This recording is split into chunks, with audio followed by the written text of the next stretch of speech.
ప్రభునందు ప్రియులారా, అదే కాల సమయం ప్రభు మనం ప్రేమించి మనకిచ్చిన ఈ తరుణాన్ని బట్టి ప్రభుని ఎంతగానో స్తుతింపబద్ధులమై ఉన్నాం. 10 నిమిషాలు మనం దేవుని వాక్యాన్ని ఆలోచన చేద్దాం. ఫిలిప్పీలకు రాసిన పత్రిక ఫిలిప్పీలకు రాసిన పత్రిక ఫిలిప్పీలకు రాసిన పత్రిక 3వ అధ్యాయం మొదటి వచనాన్ని చదువుదాం. చూడండి, 3వ అధ్యాయం వచనం 1. మెట్టుకు నా సహోదరులారా, నేను చదువుతున్నా. మెట్టుకు నా సహోదరులారా, ప్రభునందు ఆనందించడి. అదే సంగతులు మీకు రాయుట నాకు కష్టమైనది కాదు, మీకు అది క్షేమకరము అన్నాడు. మంచిది, చిన్నమాట ప్రార్థన చేద్దాం. మహిమోన్నతుడైన మా తండ్రి, మీ ఘనమైన నామానికి వందనాలు చెల్లిస్తున్నాం. చదవబడిన లేఖనాలు మీరు దీవించండి. మీ కృపలో ప్రభువా మీరు మాకు సహాయం చేయండి. మా తండ్రి, మమ్మల్ని ప్రేమించే దేవుడము, కృప చూపే దేవుడము. మా ప్రభువా, మీ లేఖనాల ద్వారా మీరు మాతో మాట్లాడండి. మాట్లాడుతున్న నాకును చేరిన ప్రజలకు కావాల్సిన క్షేమమును మీరు అనుగ్రహించమని మా ప్రాణప్రియుడు, రక్షకుడు, విమోచకుడైన యేసు ప్రభు నామమును స్తుతించి స్తోత్రించి ప్రార్థన చేసి అడిగి వేడుకుంటున్నాం తండ్రి, ఆమేన్. మంచిది, చదవబడిన వాక్యాన్ని మనం ఆలోచన చేసినప్పుడు ప్రభునందు ప్రియులారా, నేను చెప్పదలుచుకున్న మాట ఏంటి అంటే, ఉదయకాల సమయం మనం వాస్తవానికి అన్ని విషయాల్లో మనం ఏం కలిగి ఉంటాము అంటే, అన్ని విషయాల్లో మనకు కొంత అనుభవం ఉంటుంది కదా. అన్ని విషయాల్లో మనకి ఏముంటుంది, కొంత అనుభవం ఉంటుంది. కానీ వాస్తవానికి మనము అనుభవించని విషయం ఏమైనా ఉన్నది అంటే ఆనందించే విషయం కదండి. ప్రభువులో ఆనందించని విషయం. మనం అన్ని విషయాల్లో తగినంత అనుభవాన్ని గడిస్తాం. కానీ మనం పూర్తిగా అనుభవాన్ని కోల్పోయేది ఎక్కడ అంటే ప్రభువులో ఆనందించడమే. చాలా సందర్భాలు మనకు ఇతర వాటిల్లో ఉన్నంత అనుభవం ప్రభువులో ఆనందించడంలో మనకు లేదు. ఇది వాస్తవం. ఎవరు ఒప్పుకున్నా ఒప్పుకోకపోయినా, అంగీకరించకపోయినా మనము ప్రభువులో ఆనందించే విషయంలో వెనకబడిపోయాం. ఒకసారి మీ హృదయమాల ఆలోచన చేయండి. నిజంగా నేను ప్రభువులో ఆనందాన్ని కలిగి ఉన్నానా? నిజంగా ప్రభువులో నేను ఆ సంతోషాన్ని కలిగి ఉన్నానా అని మనం ఆలోచన చేస్తే, వాస్తవానికి మనము దేవునిలో ఆనందాన్ని ఏనాడో కోల్పోయాం. ప్రతి ఒక్కరూ అభ్యాసం చేయవలసింది ఏంటి అంటే, ప్రభువులో ఆనందించడాన్ని మనం అభ్యాసం చేయాలి కదండి. ప్రభువులో ఎలా ఆనందించాలి, దాన్ని మనం అభ్యాసం చేయాలి. పౌలు ఫిలిప్పీలకు రాస్తున్న ఈ పత్రికలో వీరికి రాస్తున్న సమయానికి పౌలు చెరసాలలో ఉన్నాడు. రోమాలో బందీగా ఉన్నటువంటి పౌలును మనం చూస్తా ఉన్నాం. దాదాపు 9 సంవత్సరాల తర్వాత ఫిలిప్పీలకు ఈ పత్రిక రాశాడు. ఈ పత్రికలో వారికి అందిస్తూ ఉన్నప్పుడు పౌలు చెరసాల బందీగా ఉన్నాడు. ఫిలిప్పీ సంఘం బయట ఉన్నది. ఇలా చెప్తా చూడండి. రోమాలో బందీగా ఉన్న పౌలు స్వతంత్రులుగా ఉన్నటువంటి సంఘానికి మీరు ప్రభువునందు ఆనందించండి అన్నాడు. భలే విచిత్రంగా ఉంది కదండి. నేనేమంటానంటే, స్వతంత్రంగా ఉన్న వ్యక్తి, స్వేచ్ఛగా ఉన్న వ్యక్తి ప్రభువునందు ఆనందించండి అని చెప్పడం వేర్లే. కానీ బందీగా ఉన్న వ్యక్తి, స్వతంత్రంగా ఉన్న వారికి ఏమంటున్నాడు అంటే, మీరు ప్రభువునందు ఆనందించండి.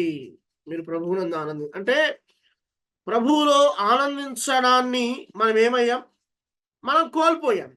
అది నేను చెప్పదలుచుకున్న సంగతి ఏంటంటే, ప్రభువులో ఆనందించడాన్ని మనం కోల్పోయాం. అందుకే ప్రభువులో ఆనందించడం ఎంత అవసరమో ఈ పత్రికలో మనం చూడగలం. ప్రభునందు ప్రియులారా, 1-2 వచనాలు నేను అలా చదువుతాను చూడండి. మొదటి అధ్యాయం 18వ వచనాన్ని నేను చదువుతాను. అయిననేమి మిష చేతనే గాని సత్యము చేతనే గాని ఏ విధము చేతనైనను క్రీస్తు ప్రకటింపబడుచున్నాడు, అందుకు నేను సంతోషించుచున్నాను, ఇక ముందును సంతోషించును అన్నాడు. అంత మాత్రమే కాదు, రెండవ అధ్యాయం 18వ వచనాన్ని కూడా చదువుతాను చూడండి. వచనం 18. ఇటీవలనే మీరును ఆనందించి నాతో కూడా సంతోషించుడి అన్నాడు. ఫిలిప్పీలారా, నాతో కూడా సంతోషించండి, సంతోషించడం నేర్చుకోండి మీరు అంటున్నాడు. అంత మాత్రమే కాదు, 4వ అధ్యాయం 4వ వచనంలో ప్రభునందు ఆనందించుడి, మరలా చెప్పుదును ప్రభునందు ఆనందించుడి అన్నాడు. అంటే ఫిలిప్పీ సంఘం దేని అభ్యాసం చేయాలి అంటే, వారు ప్రభువునందు ఆనందించడం అభ్యాసం చేయాలి. ఈనాడు అన్ని విషయాలలో మనకేమున్నాయి? అనుభవాలు ఉన్నాయి, కానీ ప్రభువులో ఆనందించడంలో అభ్యాసం లేదు. మీరు ఆలోచన చేయండి. నిజమేనండి, ప్రభువులో ఆనందించడంలో నేను అభ్యాసం కలిగి ఉన్నాను. ఎంతమంది చెప్పగలరు? చెప్పండి, ఎంతమంది చెప్పగలరు? నువ్వు చెప్పగలవా? హృదయపూర్వకంగా మనసు మీద చేయి వేసుకుని ప్రభువులో నేను ఆనందించగలుగుతున్నాను. పరిస్థితులు అనుకూలమైన అననుకూలమైన నేను ప్రభువులో ఆనందిస్తున్నానని చెప్పగలమా? అందుకే ఎందుకు ఇన్నిసార్లు రాశాడు అంటే, ఫిలిప్పీ సంఘానికి దీని అవసరత ఉంది అని పౌలు భావించాడు. నాడు ఫిలిప్పీ సంఘమే కాదులే, కానీ ఈనాడు మనకు కూడా దీని అవసరత ఉంది. బోధించడంలో అభ్యాసం కలిగి ఉన్నాం, సేవలో అభ్యాసం కలిగి ఉన్నాం, నేర్పరితనం అన్ని విషయాలలో అభ్యాసం కలిగి ఉన్నాంలే, కానీ మనం అభ్యాసం కలిగి లేనిది ఏంటి అంటే ప్రభువులు ఆనందించలేకపోతున్నాం. ప్రభునందు ప్రియులారా, దేవుని ప్రజల్లో ఇలాంటి అనుభవం తరచుగా లోపిస్తుంది. ప్రభువులో ఆనందించడం లోపిస్తుంది. అందుకే పౌలు అంటున్నాడు, అబ్బాయి మీరు నాతో కూడా ఆనందించండి అన్నాడు. నాతో కూడా ఆనందించండి అని చెబుతున్న ఈ వ్యక్తి ఎక్కడున్నాడు? చెరసాలలో బందీగా ఉన్నాడు. రోమా ప్రభుత్వములో ఆయన బందీగా ఉంచబడ్డాడు. ఆయన సంఘానికి ఇస్తున్న సందేశం ఏంటో తెలుసా? నాతో కూడా బంధించండి, నాతో కూడా ఆనందించండి. 2 చేతులకు సంఖ్యలు వేయబడి, కాళ్ళకు సంఖ్యలు వేయబడి చెరసాలలో ఉండి, ఇంకా ఇంకొక మాట ముందు మనం చదువుతాను. ఎలాంటి భవిష్యత్తును గురించి ఆలోచనే తనకు తెలియని వ్యక్తి తను మాట్లాడుతున్న సంగతి ఏంటో తెలుసా? ప్రభునందు ఆనందించండి. దేవుని ప్రజల్లో ఇలాంటి అనుభవం తరచుగా లోపిస్తుంది, కాబట్టి దీన్ని ఒక సవాలుగా మనం తీసుకోవాలి. ఫిలిప్పీలు కూడా దీన్ని ఒక సవాలుగా తీసుకోవాలి. ప్రభువులో ఆనందించడాన్ని వారు నేర్చుకోవాలి, ప్రభువులో సంతోషించడాన్ని వారు నేర్చుకోవాలి. ప్రభునందు ప్రియులారా, పరిస్థితులు మనల్ని నిరుత్సాహానికి గురి చేస్తూ ఉంటాయి కదండి. పరిస్థితులు మనకి ఏం చేస్తాయి? కొంత నిరుత్సాహాన్ని గురి చేస్తాయి. అది సాధారణం, అంత మాత్రమే కాదు. కానీ ఇలాంటి నిరుత్సాహాల నుంచి మనం కుదర్చబడాలి అంటే విశ్వాసి తన దృష్టిని ప్రభువు మీద నిలపాలి, అప్పుడే ఆనందించగలడు. ఇలా చెప్తాను చూడండి. నిజమైన విశ్వాసి, నిజంగా ప్రభువుని నమ్మిన వ్యక్తి ఎప్పుడు ఆనందించగలడు అంటే, పరిస్థితులు అతనికి అనుకూలంగా ఉంటేనే ఆనందించగలడా? పరిస్థితులు అతనికి అనుకూలంగా ఉన్నా లేకపోయినా ఆ వ్యక్తి ఏం చేయగలడు? ప్రభువులో ఆనందించగలడు. అంటే మనకుండే నిరుత్సాహాలు ప్రభువులో ఆనందించడానికి అడ్డంగా ఉండకూడదు. మనకన్నా పౌలుకి అనేక నిరుత్సాహాలు ఉన్నాయి, కానీ ప్రభువులో ఆనందించడానికి అవేమీ తనకు అడ్డం కాలేదు. ప్రభునందు ప్రియులారా, అదే చెప్పదలుచుకుంది. ప్రతి విశ్వాసి తన దృష్టిని ప్రభువు మీద నిలపాలి. పౌలున్న పరిస్థితులు, ఆ సర్కంస్టెన్సెస్ అన్నీ కూడా పౌలుకు నిరుత్సాహాన్ని కలిగించేవే, పౌలును దిగజార్చేవే, పౌలుకు మానసిక ఒత్తిడిని కలిగించేవే. కానీ ఆయన మనస్సు ప్రభువు మీద నిలిపాడు, ఆయన దృష్టి ప్రభువు మీద నిలిపాడు. అందుకే చెరసాలలో ఉండి ఎఫెసుకు సందేశం ఇచ్చాడు, ఫిలిప్పీకి సందేశం ఇచ్చాడు, కొలస్సీకి సందేశం ఇచ్చాడు, ఫిలేమానుకు సందేశం ఇచ్చాడు. ఆయన మీద మనస్సు నిలుపుట, ఎవరి మనస్సు ఆయన మీద ఆనుకొనును అన్నాడు. పరిస్థితులు ఎందుకు నిరుత్సాహానికి తీసుకొస్తున్నాయి?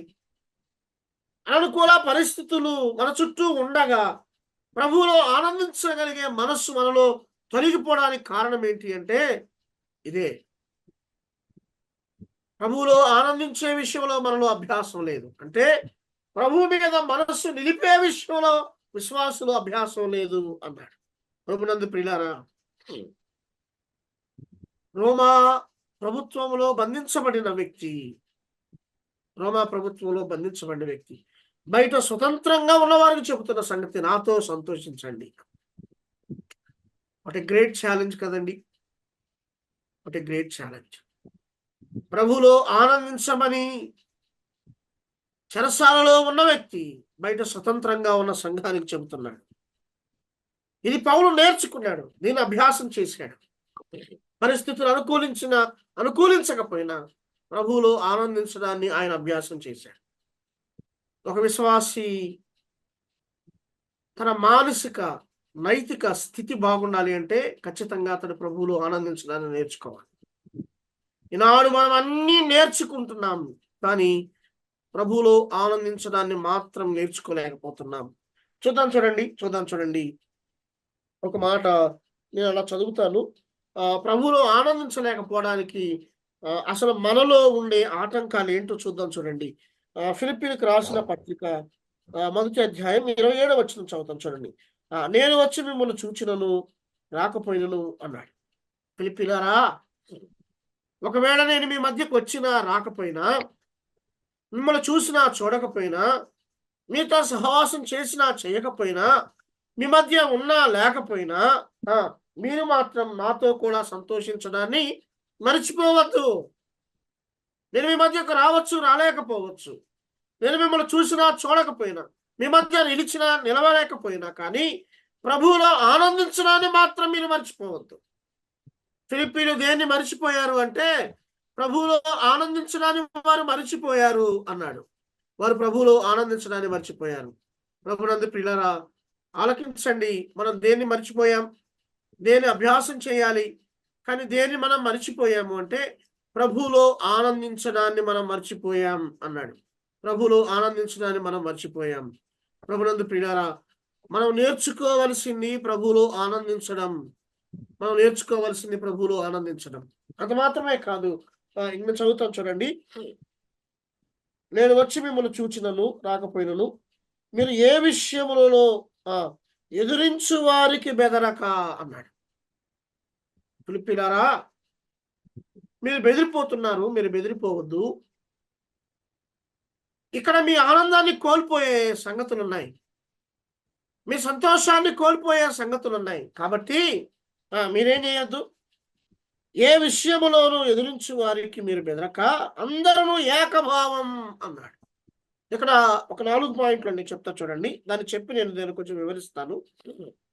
ఎదురించు వారికి మీరు బెదరొద్దు.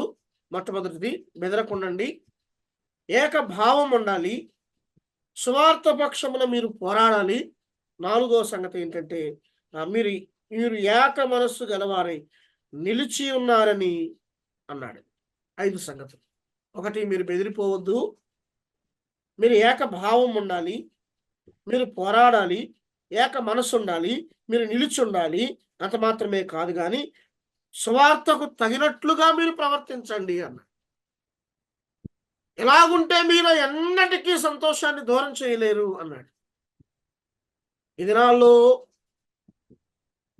ఒక విశ్వాసి తన జీవితంలో కోల్పోతుంది ఏంటో తెలుసా? సంతోషాన్ని. కారణం ఏంటి? బెదిరించే పరిస్థితులు ఉన్నాయి, బెదిరిపోతున్నా. భావాలు ఏకంగా ఉండలేకపోతున్నాయి. సంఘంలో ఏకభావం లేదు, కుటుంబంలో ఏకభావం లేదు, వ్యక్తిగత జీవితంలో మన మీద మనకే ఏకత్వం లేదు.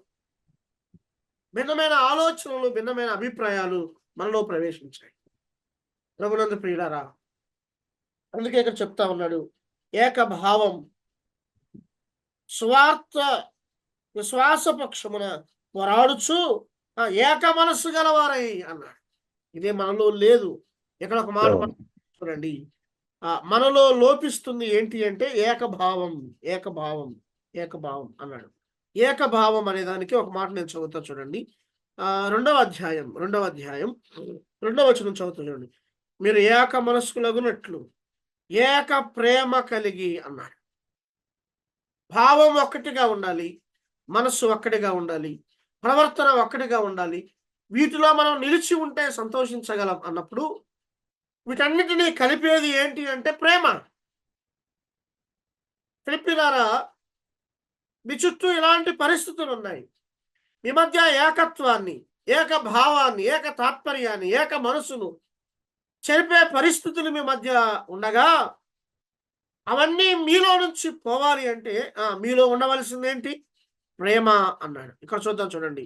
మీరు ఏక మనస్కులగునట్లు ఏక ప్రేమ కలిగి అన్నాడు. ఏక మనస్సు రావాలంటే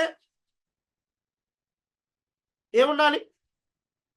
ప్రేమ అన్నాడు. ఏక ప్రేమ అన్నాడు అని ఇంకో మాట అన్నాడు చూడండి. ఏక ప్రేమ కలిగి ఏక భావము గలవారై ఉండి ఒక్కదాని అందే మనసు ఉంచుచు అన్నాడు. ఒకదాని అందే మనసు ఉంచుచు అని ఇక్కడ ఏమన్నాడు అంటే ఒకదాని అందే మనసు ఉంచుచు నా సంతోషాన్ని సంపూర్ణం చేయండి. నాకున్న సంతోషం ఏంటి? ఏక మనస్సు, ఏక భావం, ఏక తాత్పర్యం, ఏక ప్రేమ, ఒకదాని అందే మనసు. ఆయన మీద ఆధారపడడం, ఆయన వైపు చూడడం, ఆయన మీద మనస్సు నిలపడం, ఆయన వైపు తేరు చూడడంలో నాకు సంతోషం ఉంది. పరిస్థితులు నాకు భిన్నంగా ఉన్నా, స్థితిగతులు నాకు భిన్నంగా ఉన్నా, అన్నీ నన్ను ఒడిదుడుకులకు తీసుకొని పోయినా కానీ నేను మాత్రం ఒక్కదాని అందే మనస్సు నిలిపాను అన్నాడు. అంత మాత్రమే కాదండి. 3వ వచనాన్ని మనం చూసినట్లయితే ఇక్కడ ఏమన్నాడు? కక్ష చేతనైనను వృధాతిశయము చేతనైనను ఏమియూ చేయక అన్నాడు. వృధాతిశయము అంటే మనము చేసేవి మహిమలేనివి, మనం చేసేవి వ్యర్థమైనవి అని, మనం చేసేవి స్వార్థపూరిత దురాశకు తీసుకుని వెళ్ళేవి, స్వార్థపూరిత దురాశకు మూల కారణమయ్యేవి అని అర్థం. మీరు చేసేవి అలా ఉండకూడదు. ఒకవేళ వృధాతిశయంతో ఉంటే అవి మీ మధ్య సంతోషాన్ని పోగొడతాయి, అవి మీ మధ్య ఏకత్వాన్ని పోగొడతాయి, అది మీ మధ్య ఏక భావాన్ని పోగొడతాయి, అవి మీ మధ్య ఏక మనస్సును పోగొడతాయి, అవి మీ మధ్య సంపూర్ణతను పోగొడతాయి, అవి మీ మధ్య ప్రేమను పోగొడతాయి, అవి మీ మధ్య ఏం పోగొడతాయి? ఒకదాని అందే మనసుంచే ఆ నియమాన్ని పోగొడతాయి అన్నాడు. వృధాతిశయం అన్నాడు అంటే మహిమ లేనిది అన్నాడు, వ్యర్థమైనది అంత మాత్రమే కాదు కానీ స్వార్థపూరిత దురాశకు తీసుకెళ్ళిపోయేది. You should not live like that అన్నాడు. నీవు అలాగూ ఉండవద్దు అన్నాడు. ప్రభునందు ప్రియులారా, మనం అలాగూ ఉండకూడదు అని అక్కడి ఉద్దేశం, అక్కడి ఆలోచన, అక్కడి తలంపు. కాబట్టి ఏకభావం, ఏక తాత్పర్యం అన్నాడు. ఇంకా చూద్దాం చూడండి. ఇంకా చూద్దాం. ఒక మాట నేను చదువుతాను. కొరింథీయులకు రాసిన పత్రిక మొదటి అధ్యాయం 10వ వచనాన్ని నేను చదువుతాను. లేదా ఎవరైనా తీసిన వారు చదవచ్చు. కొరింథీయులకు రాసిన పత్రిక మొదటి అధ్యాయం 10వ వచనం చదువుతాను. సహోదరులారా, మీరందరూ ఏకభావముతోనూ మాట్లాడవలననియు మీలో కక్షలు లేక ఏక మనసుతోనూ ఏక తాత్పర్యముతోనూ మీరు సన్నద్ధులై ఉండవల్లని మన ప్రభు అయిన యేసుక్రీస్తు పేరట మిమ్మల్ని వేడుకొనుచున్నాను అన్నాడు. మన ప్రభు అయిన యేసుక్రీస్తు పేరట మిమ్మల్ని వేడుకొనుచున్నాను అన్నాడు. అంటే ఇది ఎవరు చెప్తున్నాడు? సహోదరులారా అన్నాడు. అంటే సహోదరులు కాక వ్యతిరేకించే వారికి కాదు, సహోదరులకు చెప్తున్నాడు. తనతో ఆనందించమని, ప్రభువులో ఆనందించమని వ్యతిరేకించే వారికి కాదు. సహోదరులారా అంటే వ్యతిరేకించే వారికి కాదు అని అర్థం. ఇక్కడ కూడా మనం ఆలోచన చేసినట్లయితే ఏకభావం అన్నాడు. ఏకభావంలో ఇక్కడ మనం చూసినట్లయితే చదువుతా చూడండి. సహోదరులారా, ఏకభావముతో మాట్లాడవలెను అన్నాడు. మనలో సంతోషాన్ని కోల్పోయేది ఏంటి? మనలో సంతోషాన్ని లేకుండా చేసేది ఏంటి? నా భావం ఒకటి, నీ భావం. ఇద్దరు వ్యక్తులు కలిశారు, ఇద్దరు సహోదరులు కలిశారు, ఇద్దరు ఆత్మీయులు కలిశారు, కానీ వారి భావం వేరుగా ఉంటుంది అన్నాడు. వారి మనసు వేరుగా ఉంటుంది, వారి ఆలోచన వేరుగా ఉంటుంది. వారైతే కలిశారులే కానీ వారి మధ్య భావం సరిగా లేదు, వారి మధ్య మనసు సరిగా లేదు, వారి మధ్య ఆలోచన సరిగా లేదు, వారి మధ్య ప్రేమ సరిగా లేదు. ఇవి మన మధ్య సంతోషాన్ని తీసివేయడానికి కారణం, మనం ప్రభువులో ఆనందించలేకపోవడానికి కారణం. ఇవన్నీ మనకు నిరుత్సాహాన్ని కలిగించే పరిస్థితులు. ఎప్పుడైతే వన్నెస్ నుంచి తప్పుకుంటామో, ఏకత్వం నుంచి తప్పుకుంటామో, ఏకత్వాన్ని మన జీవితంలో అభ్యాసం చేయడం మర్చిపోతామో, మనలో సంతోషాన్ని మనం కోల్పోయిన వారం అవుతాం. అందుకే అన్నాడు సహోదరులారా, అంటే సహోదరులు కాని వారికి కాదు చెప్తుంది, సహోదరులు అయిన వారికి, ఏకత్వాన్ని అంగీకరించే వారికి, ఏకభావాన్ని అంగీకరించే వారికి, ఏక మనసును అంగీకరించే వారికి, ఏక భావాన్ని కలిగిన వారికి ఆయన మాట్లాడుతున్న సంగతి, మీరందరూ ఏకభావముతో మాట్లాడవల్లని. మీరు ఎలా మాట్లాడాలి? ఒకే భావాన్ని ఇచ్చేదిగా ఉండాలి. హృదయంలో ఒక భావం, పెదవులలో మరొక భావం, మనసులో ఒక భావం, తలంపుల్లో ఒక భావం, బయటికి మరొక భావం కాదు, ఏక భావాన్ని కలిగించేది అన్నాడు. ఇంకేమన్నాడు?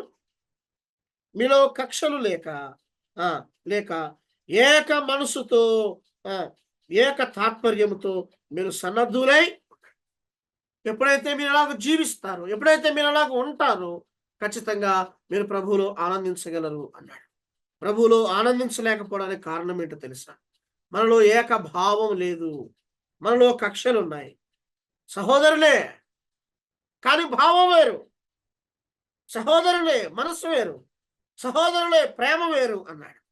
ప్రభునందు ప్రియులారా, మనలో ప్రవేశించకూడనిది అది అన్నాడు. ఇంకా చూడండి, మరొక మాట దీనికి సహాయకరంగా ఆలోచన చేద్దాం. చూడండి, రోమీలకు రాసిన పత్రిక 12వ అధ్యాయం, రోమీలకు రాసిన పత్రిక 12వ అధ్యాయం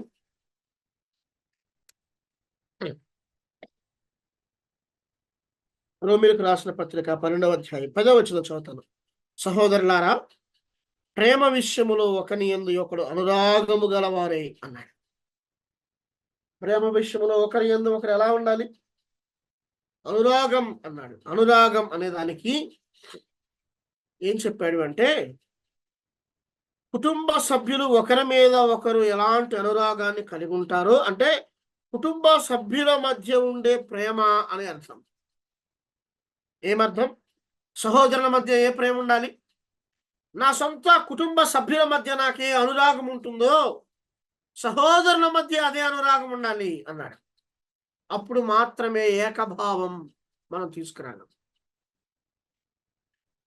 అర్థమైందా? అప్పుడు మాత్రమే ఏక తాత్పర్యాన్ని తీసుకురాగలం. అప్పుడు మాత్రమే ఏక మనసును తీసుకురాగలం. సహోదరులంగా ఉన్నప్పుడు ప్రేమలో అనురాగాన్ని, అంటే ఇక్కడ ఒక మాట, ఆ మాట మరలా చదువుతాను. ఒకరి యందు ఒకడు అనురాగము గలవారై అన్నాడు. సహోదరులు ఒకరి యందు ఒకరు అనురాగాన్ని ఎప్పుడు చూపగలరంటే, కుటుంబ జీవితంలో మనవారి మధ్య, కుటుంబాల మధ్య మనం ఎలాంటి అనురాగాన్ని కలిగి ఉంటామో, అనురాగాన్ని సహోదరుల మధ్య ప్రవేశింప చేసినప్పుడు మాత్రమే మనం అనురాగాన్ని తీసుకురాగలం. ప్రేమలో అభ్యాసం అదే. ప్రేమ విషయంలో ఒకరి యందు ఒకడు అనురాగం గలవారై ఉండండి అన్నాడు. గణిత విషయంలో ఒకరికొకరు గొప్పగా ఎంచుకోండి, గొప్పగా ఎంచుకోండి. ఇలా చెప్తాను, ఎప్పుడైతే ఏక భావం మనలో ఉంటుందో, ఎప్పుడైతే ఏక తాత్పర్యం మనలో ఉంటుందో, ఎప్పుడైతే ఏక మనస్సు మనలో ప్రవేశిస్తుందో, అప్పుడు మాత్రమే మనం ఒకని యందు ఒకరిని ఘనంగా ఎంచుకోగలం. ఆ ఘనంగా ఎంచుకోవాలి అంటే మన మధ్య ఒకరి ఎడల ఒకడు ప్రేమ విషయంలో అనురాగంగా ఉండాలి. కుటుంబాలలో మన వారి పట్ల మనం ఎలాంటి అనురాగం కలిగి ఉంటామో, సహోదరులంగా మనం ఒకరి పట్ల ఒకరు అదే అనురాగం కలిగి ఉండాలి. అనురాగం లోపించినప్పుడు నా భావం వేరు, నీ భావం వేరు. అనురాగం లోపించినప్పుడు నా మనస్సు వేరు, నీ మనస్సు వేరు. అనురాగం లోపించినప్పుడు నా ప్రవర్తన వేరు, నీ ప్రవర్తన వేరు. అనురాగం లోపించినప్పుడు నా ఉద్దేశం వేరు, నీ ఉద్దేశం వేరు. ప్రభునందు ప్రియులారా, అన్నిటిలో అభ్యాసం ఉంది. వాక్య తలంపుల్లో అభ్యాసం ఉంది, ప్రార్థనలో అభ్యాసం ఉంది, ఇచ్చుటలో అభ్యాసం ఉంది, బోధించడంలో అభ్యాసం ఉంది, ఆరాధనలో అభ్యాసం ఉంది, అన్నిటిలో అభ్యాసం ఉందిలే. కానీ క్రైస్తవుడు ప్రభువులో ఆనందించే విషయంలో అభ్యాసం లేడు.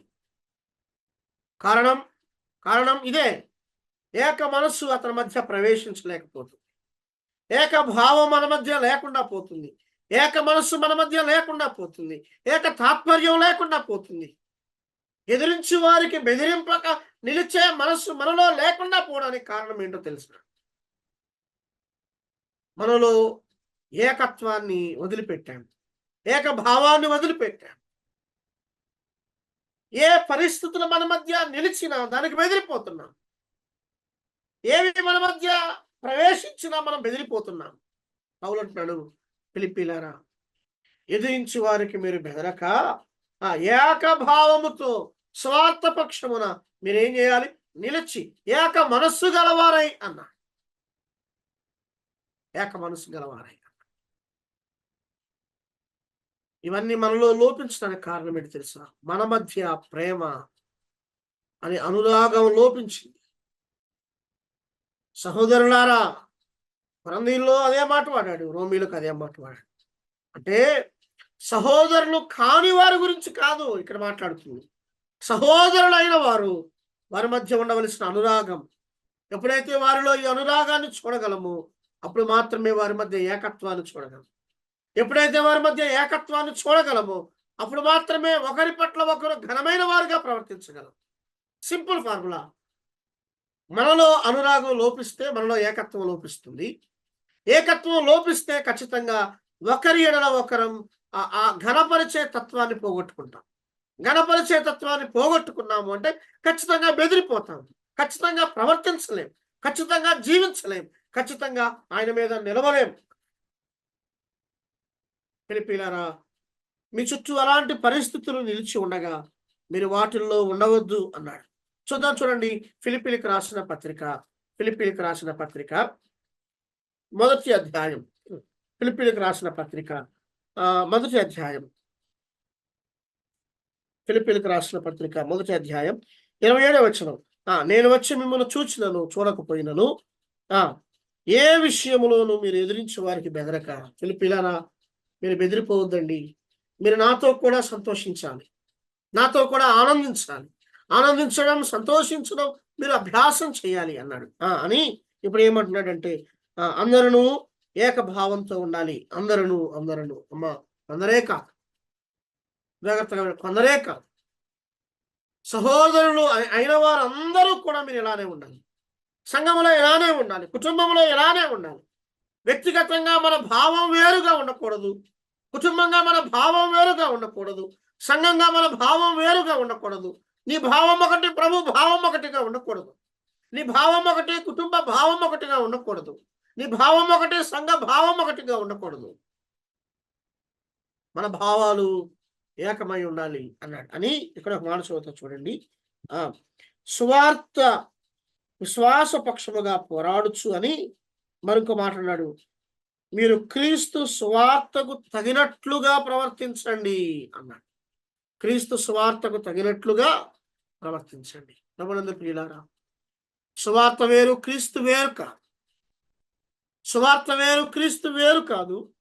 సువార్త క్రీస్తుకు మహిమను తీసుకొస్తే మన ప్రవర్తన క్రీస్తుకు మహిమను కలిగించింది. అర్థమైందా? సువార్త వేరు, క్రీస్తు వేరు కాదు. సువార్త క్రీస్తుకు మహిమను తీసుకొస్తే మన ప్రవర్తన క్రీస్తుకు మహిమను కలిగిస్తుంది అన్నాడు. అందుకే మీరు ప్రవర్తించండి అన్నాడు. నీవు ప్రవర్తిస్తున్నావు అంటే, నీవు స్వార్థకు తగినట్లుగా జీవిస్తున్నావు అంటే నీవు ఎవరికి మహిమను తీసుకొస్తున్నావు? దేవునికి మహిమను తీసుకొస్తున్నావు. ఆయనను మహిమపరుస్తున్నావు. స్వార్థ వేరు, ప్రకటన వేరు, జీవితం వేరు కాదు. ఏది ప్రకటిస్తావో అది జీవించాలి. ఏది బోధిస్తున్నామో దాన్ని కలిగి ఉండాలి. ఏది ప్రకటిస్తున్నామో దాన్ని ప్రవర్తించాలి. అందుకే సువార్త వేరు, క్రీస్తు వేరు కాదు, రెండు ఒకటే. ఆయన ఏమై ఉన్నాడో దాన్నే ప్రకటిస్తున్నాం. ఏది ప్రకటిస్తున్నామో దాన్నే జీవించాలి. అదే ప్రవర్తన అన్నాడు. క్రీస్తుకు సువార్త క్రీస్తుకు మహిమను తీసుకొస్తే మన ప్రవర్తన కూడా క్రీస్తుకు మహిమను తీసుకొస్తుంది. దేవుని మహిమ అంటే అర్థం ఏంటంటే తండ్రి స్వభావాన్ని చూపించడం అంతే. నా ద్వారా దేవునికి మహిమ కలిగింది అంటే నాలో తండ్రి స్వభావమేమై ఉన్నదో, కుమారుని స్వభావమేమై ఉన్నదో దాన్ని మనం చూపించాలి. తండ్రిలో ఉండే స్వభావం, ఆ గుణగణాలు కుమారునిలో చూపబడ్డాయి. ఇప్పుడు కుమారునిలో ఉన్న స్వభావం, ఆ గుణాలు మనలో కనిపించాలి. అంటే ఆయనకు, అంటే క్రీస్తుకు మహిమ అన్నాడు. ప్రభువులో ఆనందించే వ్యక్తి, ప్రభువులో సంతోషించే వ్యక్తి, ప్రభువులో ఏకత్వం కలిగిన వ్యక్తి, ప్రభువులో ఏకభావం కలిగిన వ్యక్తి, ప్రభువుని గురించి ప్రకటిస్తున్న వ్యక్తి, ప్రభువులో సంతోషిస్తున్న వ్యక్తి, ప్రభువులో ఆనందిస్తున్న వ్యక్తి, ప్రభువులో ఉన్న స్వభావాన్ని, ప్రభువులో ఉన్న గుణాలను, ఆ లక్షణాలను మనలో ప్రవర్తించాలి. అందుకే క్రీస్తు సువార్తకు తగినట్లుగా మీరు ప్రవర్తించండి అన్నారు. ప్రభునందు ప్రియులారా, తండ్రికి విరుద్ధంగా కుమారుడు ఉండడు, కుమారునికి విరుద్ధంగా తండ్రి స్వభావం ఉండదు. కుమారుణ్ణి అంగీకరించిన మనం ఆయన నియమానికి విరుద్ధంగా మన స్వభావం ఉండకూడదు. అందుకే మాట రాశాడు, తగినట్లుగా మీరు ప్రవర్తించండి అన్నాడు. అంత మాత్రమే అట్లు మీరు బెదరకుండుట వారికి నాశనమును మీకు రక్షణయు కలుగుటకు సూచన అయి ఉన్నది. ఇది దేవుని వల్ల కలిగినది. ఎలాగనగా మీరు నా యందు చూచినట్టు, ఇప్పుడు చెప్తున్నాడు, ఫిలిప్పీలారా మీరు నా యందు చూచినట్టు నా యందు ఉన్నదని మీరిప్పుడు వినుచున్నట్టు పోరాటం మీకు కలిగి ఉన్నందున అని 30వ వచనం చదువుతా చూడండి. క్రీస్తునందు విశ్వాసం ఉంచుట మాత్రమే గాక మీరు ఆయన పక్షమున శ్రమపడుట ఆయన పక్షమున మీకు అనుగ్రహించబడెను అన్నాడు. అంటే దాని అర్థం ఏంటంటే మనం క్రీస్తు కోసం విశ్వాసం ఉంచడం మాత్రమే కాదు, కానీ ఆయన కోసం శ్రమను కూడా అనుభవించాలి అన్నాడు. ప్రభు కోసం శ్రమను అనుభవించడానికి కూడా మనం సిద్ధంగా ఉండాలి. అందులో కూడా సంతోషం ఉంది. అర్థమైందా? క్రీస్తు కొరకు శ్రమను అనుభవించడంలో కూడా సంతోషం ఉంది. పౌలు దాన్నే వ్యక్తపరుస్తున్నాడు. ఇందులో మీరు అభ్యాసం కలవారై ఉండాలి అన్నాడు. అందుకే ఆనందాన్ని కలిగించే పరిస్థితులు మాత్రమే కాదు, క్రైస్తవ జీవితంలో, సంఘ జీవితంలో, ఆరాధన జీవితంలో, క్రైస్తవ కుటుంబాలుగా మన క్రైస్తవ వ్యక్తిగత కుటుంబ జీవితాలలో ప్రభు కొరకు శ్రమను అనుభవిస్తున్న అప్పటికీ కూడా మన జీవితంలో ఏం కలిగి ఉండాలి? సంతోషాన్ని కలిగి ఉండాలి. ఉదాహరణకు నేను ఒకరిద్దరిని అలా జ్ఞాపకం చేసి ముగిస్తాను. చూడండి, ఒక 2 వచనాలు మాత్రమే మీకు జ్ఞాపకం చేస్తాను. అపోస్తుల కార్యముల గ్రంథం 5వ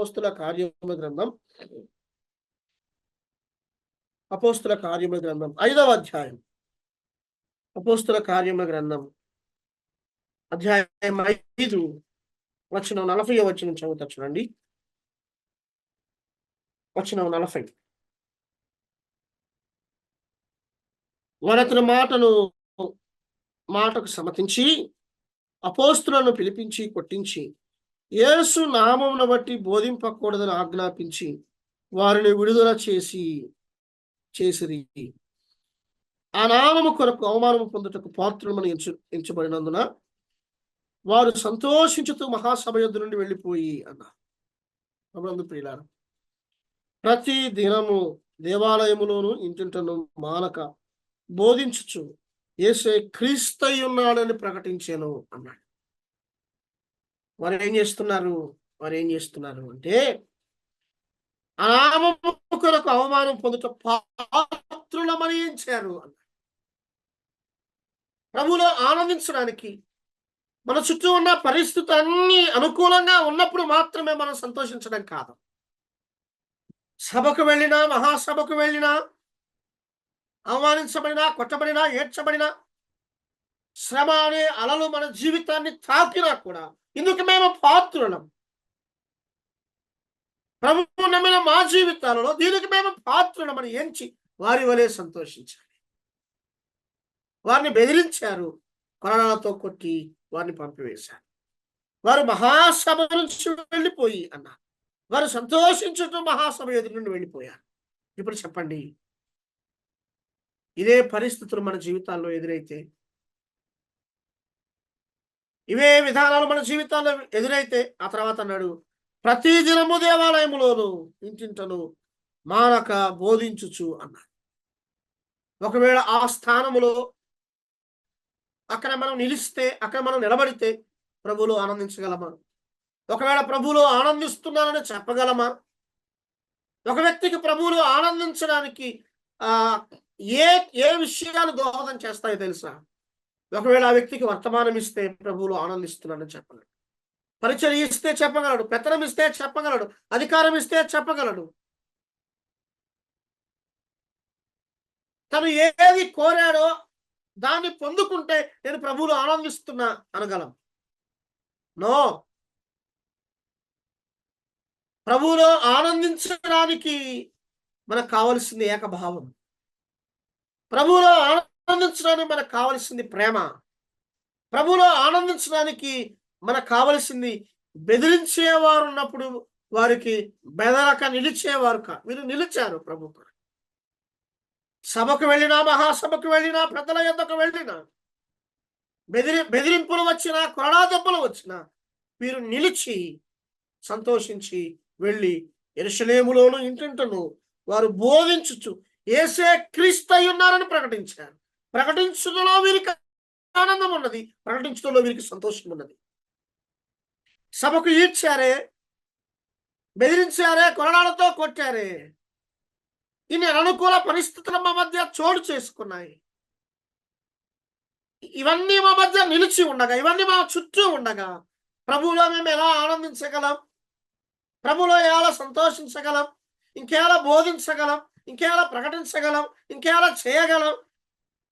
నో, ఇవన్నీ వారిని వెనక్కి లాగలేదులే, కానీ ప్రభువులో వారు నిలబెట్టిన సంగతులు. ఒకవేళ సభకు ఈడ్చారు, ఓకే, కొట్టారు, ఓకే, బెదిరించారు, ఓకే, అయినప్పటికీ కూడా మేము బోధిస్తాం, యేసే క్రీస్తు అయి ఉన్నాడని ప్రకటిస్తాం, ఆయన రక్షకులని ప్రకటిస్తాం, ఆయన మెస్సయ్యని ప్రకటిస్తాం, ఆయన లోక పాపమును మోసుకొని పోయే దేవుని గొర్రెపిల్లని మేము ప్రకటిస్తాం, ఆయనలో సంతోషం ఉందని ప్రకటిస్తాం, ఆయనలో ఆనందం ఉన్నదని ప్రకటిస్తాం, మేము ఆనందముతో ప్రకటిస్తాం, మేము సంతోషంతో ప్రకటిస్తాం, కొరడాదెబ్బలు తిన్న ఆనందంతో ప్రకటిస్తాం, మహాసభకు వెళ్ళిన ఆనందంతో ప్రకటిస్తాం. కారణం ఏంటి తెలుసా? నేను ప్రభువులో ఆనందిస్తున్నాను.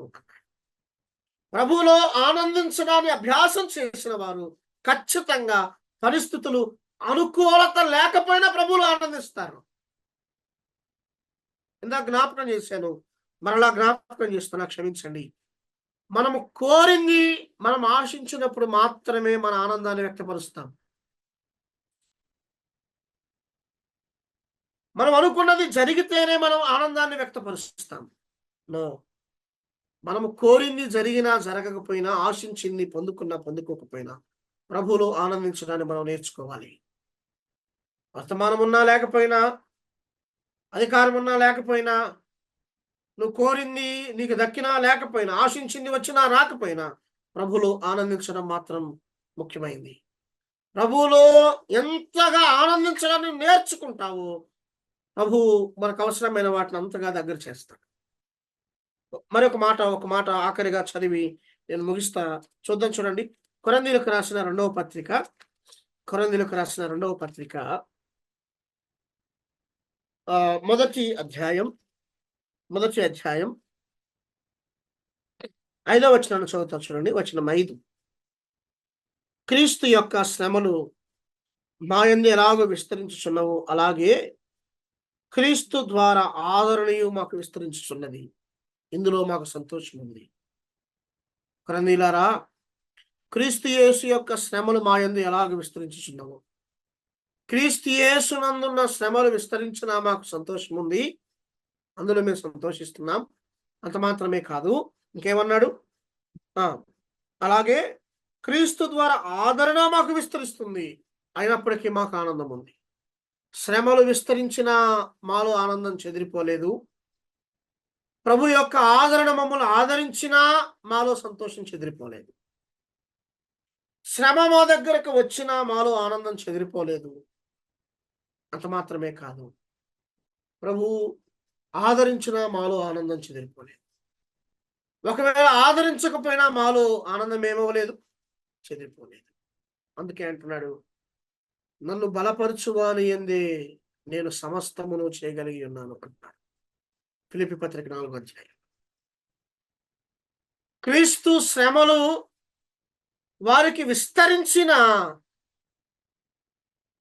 వారిని బలపరిచింది ప్రభు, వారిని ఆదరించింది ప్రభు.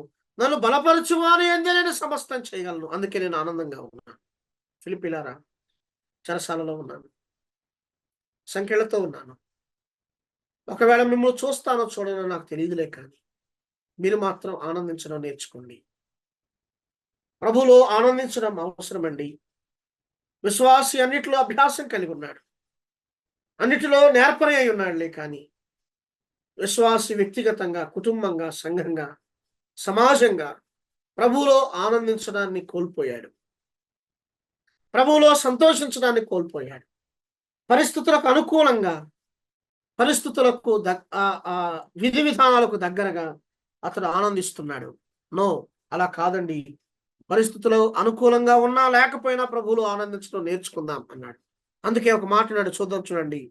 ఫిలిప్పీలకు రాసిన పత్రిక 4వ అధ్యాయం 4వ వచనంలో, ఎల్లప్పుడూ ప్రభువునందు ఆనందించుడి, మరలా చెప్పుదును ఆనందించుడి అన్నాడు. అంటే ఫిలిప్పీలారా, నేను ఆనందించడాన్ని నేర్చుకున్నాను. చెరసాలలో ఉండి నేను ఆనందంగా ఉన్నాను, మీరు కూడా ఆనందంగా ఉండండి అన్నాడు. అర్థమైందా? నేను ఆనందంగా ఉన్నాను, మీరు కూడా ఆనందంగా ఉండండి. నేను ప్రభువునందు సంతోషిస్తున్నాను, మీరు కూడా సంతోషించండి అన్నాడు. ఇంకా చూద్దాం, చూడండి. 5వ వచనం, మీ సహనమును సకల జనులకు తెలియచేయుడి అన్నాడు. ఆయన ఎలా ఉన్నాడు? శ్రమల్లో ఉన్న, చెరసాలలో ఉండి, అవసరతల్లో ఉండి, నేను ఎలా ఉన్నాను? నేను సహనంగా ఉన్నాను అన్నాడు.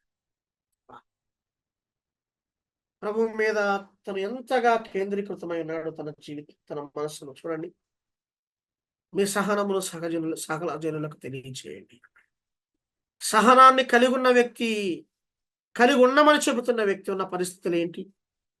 శ్రమను అనుభవిస్తున్నాడు, చెరసాలలో ఉన్నాడు, అవసరతలో ఉండి నేను సహనంగా ఉన్నా, మీరు సహనంగా ఉండండి అంటున్నాడు. వాట్ ఏ గ్రేట్ స్టేట్మెంట్ కదండి. ప్రభువులో ఆనందించే వ్యక్తి మాత్రమే ఈ సంగతులు చెప్పగలడు. ఇంకా ఏమన్నాడు? 6వ వచనం, దేవుని గురించి మీరు చింతించకండి అన్నాడు. పౌలు పరిస్థితులే, పౌలు శ్రమలే మన జీవితాల్లో ఉంటే ఎన్నిసార్లు చింతిస్తాం? ఎన్నిసార్లు చింతిస్తాం? ఎంతగా మన చింతను వ్యక్తపరుస్తాం, ఎంతగా సానుభూతిని కోరుకుంటాం. పౌలు తన జీవితంలో సానుభూతిని కోరుకోలేదు, కానీ పౌలు తన జీవితంలో సారిసారికి హెచ్చరిస్తూ, బలపరుస్తూ, మరింతగా ప్రభువుకు దగ్గర చేస్తూ వెళ్ళాడు. ఆయన అన్న మాట, మీరు చింతించొద్దు. చెరసాలలో ఉన్న వ్యక్తి బయట స్వతంత్రంగా ఉన్న సంఘానికి చెబుతున్న మాట ఏంటో తెలుసా? మీరు సహనంగా ఉండండి. అవసరతలో ఉన్నవాడు, చెరసాలలో ఉన్నవాడు, శ్రమను అనుభవిస్తున్నవాడు, వస్తానో రానో తెలియని ఆ నిరీక్షణ లేని వ్యక్తి, అతను మాట్లాడుతున్న సంగతి ఏంటో తెలుసా? సహనాన్ని కోల్పోవద్దండి. దేని కొరకు మీరు చింతించొద్దండి. ప్రభువులో ఆనందించడాన్ని నేర్చుకోండి, ప్రభువులో సంతోషించడాన్ని మీరు నేర్చుకోండి అని చెబుతూ ఆయన అన్నాడు, ప్రతి విషయములో మీరు ఏం చేయండి? ప్రార్థన చేయండి అన్నాడు. ప్రార్థన చేస్తూ చేయమని చెబుతున్నాడు. విజ్ఞాపన చేయండి అన్నాడు. విజ్ఞాపన చేస్తూ చెబుతున్నాడు. అంత మాత్రమే కాదు, కృతజ్ఞత పూర్వకంగా మీ విన్నపాలు దేవునికి తెలియచేయండి అన్నాడు. కృతజ్ఞతలు చెల్లిస్తున్నాడు. ఎక్కడున్నాడు? చెరసాలలో ఉన్న వ్యక్తి చింతించొద్దు అంటున్నాడు. చెరసాలలో ఉన్న వ్యక్తి ప్రార్థించండి అంటున్నాడు. చెరసాలలో ఉన్న వ్యక్తి విజ్ఞాపన చేయండి అంటున్నాడు. చెరసాలలో ఉన్న వ్యక్తి కృతజ్ఞతలు చెల్లించండి అంటున్నాడు. చెరసాలలో ఉన్న వ్యక్తి ప్రభునందు ప్రియులారా, వాటన్నిటిని అభ్యాసం చేశాడు. ఆఖరిగా ఆయన అన్నాడు, అప్పుడు సమస్త జ్ఞానమునకు మించిన దేవుని సమాధానం అన్నాడు. అంటే ఈ సమాధానాన్ని పౌలు పొందుకున్నాడు. ఇదే సమాధానాన్ని ఫిలిప్పీలకు పరిచయం చేస్తున్నాడు. ఫిలిప్పీలారా, నేను దేవుని సమాధానాన్ని పొందుకున్నాను, అందుకే ప్రభువులో ఆనందిస్తున్నాను, అందుకే ప్రభువులో సంతోషిస్తున్నాను, అందుకే మీరు చింతించొద్దని చెప్తున్నాను. అందుకే మిమ్మల్ని సహనంగా ఉండమంటున్నాను. అందుకే ప్రార్థించమంటున్నాను.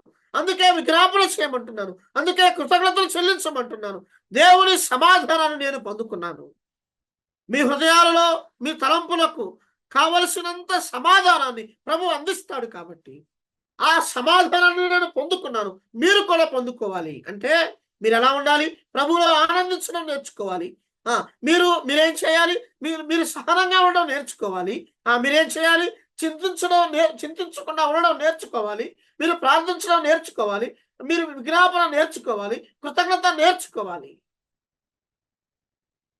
దేవుని సమాధానం అన్నాడు.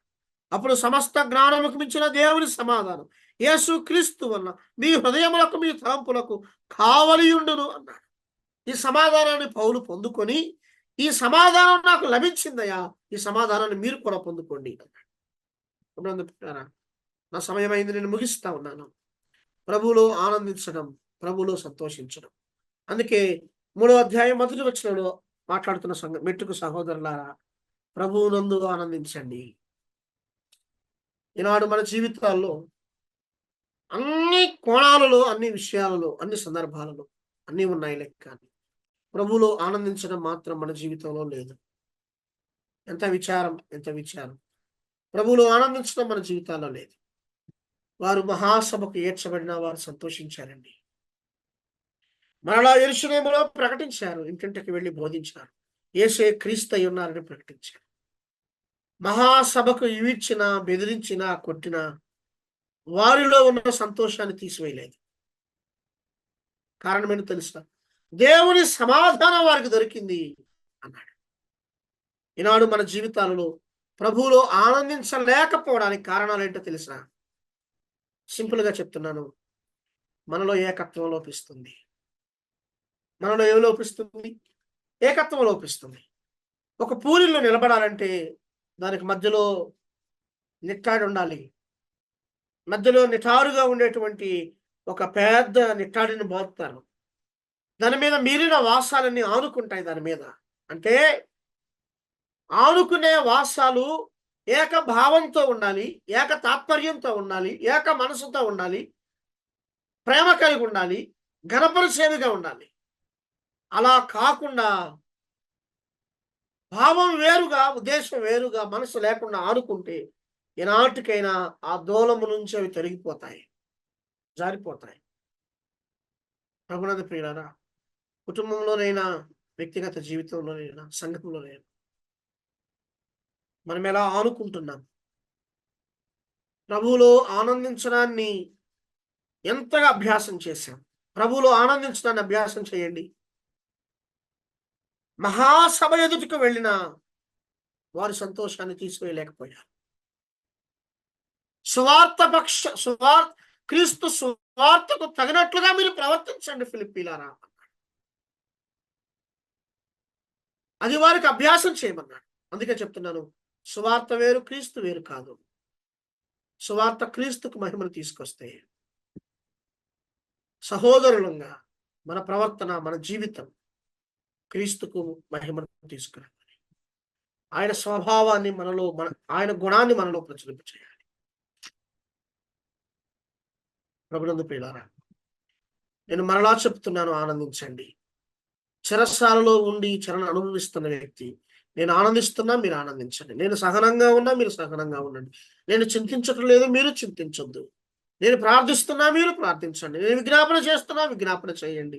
కృతజ్ఞత కలిగి ఉన్నా, కృతజ్ఞత కలిగి ఉండండి. కారణం ఏంటో తెలుసా? దేవుని సహాయం నాకు దొరికింది అన్నాడు. ప్రభువులో ఆనందిద్దాం, దేవుని సహాయాన్ని పొందుకుందాం.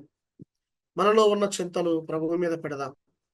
ప్రార్థించడం నేర్చుకుందాం, విజ్ఞాపన నేర్చుకుందాం, కృతజ్ఞత నేర్చుకుందాం, సహనంగా జీవించడం నేర్చుకుందాం.